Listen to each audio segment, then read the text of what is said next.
ये कहानी जेसिका नाम की एक लड़की की है।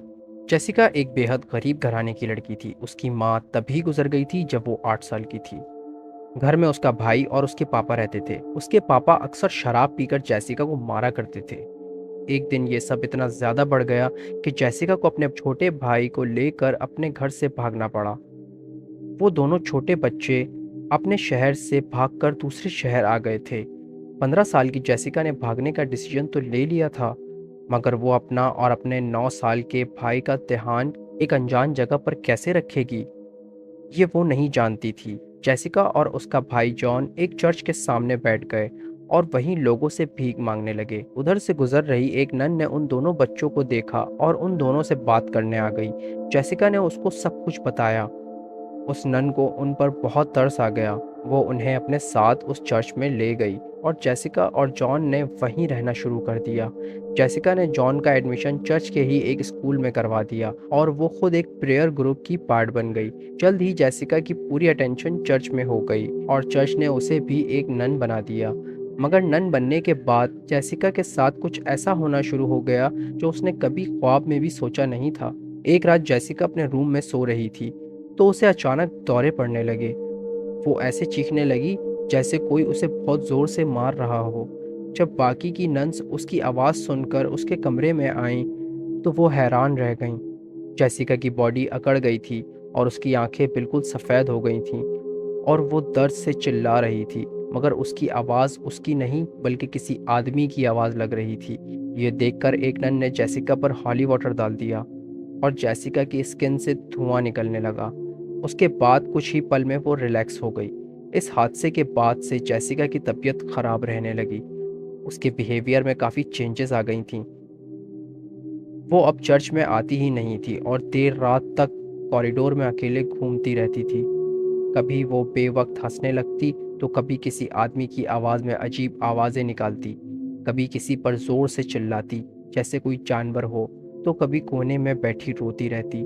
चर्च के सभी लोगों को समझ आ गया था कि जेसिका पजेस्ड हो चुकी है, इसलिए इसके एग्जॉरिज्म के लिए सभी ने तैयारी करना शुरू कर दी। एग्जॉरिज्म की रात जब एक नन जेसिका के रूम में उसे देखने गई, तो जेसिका वहाँ थी ही नहीं। वो नन उसे पूरे कमरे में ढूंढने लगी, मगर जेसिका कहीं नहीं थी। लेकिन जैसे ही वो नन वापस जाने के लिए मुड़ी, जेसिका एक काला गाउन पहनी हुई थी और दीवार से चिपकी हुई थी। क्रिश्चियनिटी में काले कपड़े लोग तब पहनते हैं जब कोई मर जाता है। जेसिका के मुंह से खून बह रहा था।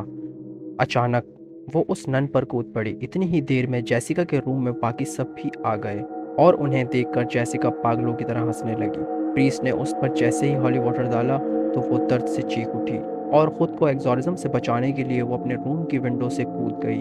जेसिका की जान तो बच गई, मगर उसकी रीढ़ की हड्डी डैमेज हो गई थी, जिसकी वजह से वो कभी नहीं चल सकी।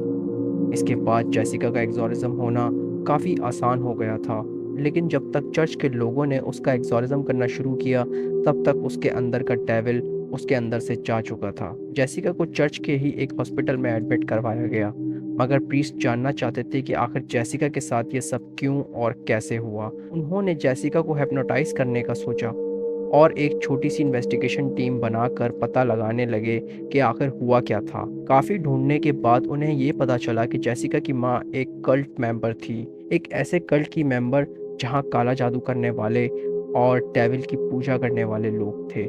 जेसिका की माँ ने डेविल को खुश करने के लिए कई सारी प्रैक्टिस की। जब जेसिका छोटी थी तब इसकी माँ ने जेसिका के जिस्म को इस्तेमाल करने की कोशिश की, मगर जेसिका के फादर ने आकर उसे बचा लिया था, लेकिन शायद तब तक देर हो चुकी थी। 4 साल की जेसिका किसी अजीब लैंग्वेज में कर्सेस बोलने लगी थी। उसका चेहरा डरावना हो गया था और उसने कहा कि वही अपने पापा की मौत का रीज़न बनेगी और उनके मौत के बाद ही डेविल का असली रूप दुनिया में आ जाएगा।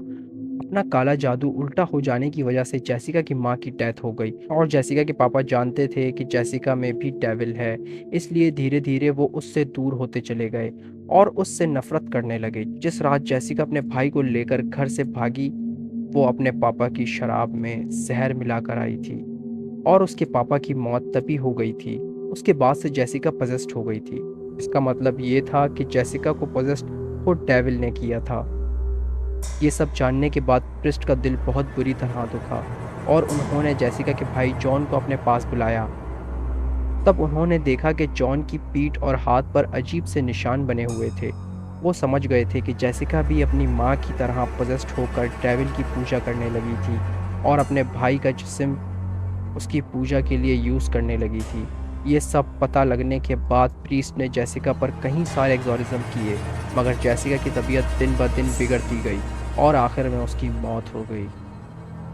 जॉन की पूरी जिम्मेदारी चर्च ने ले ली और जेसिका के मर जाने के बाद उसके लिए प्रे करने लगे।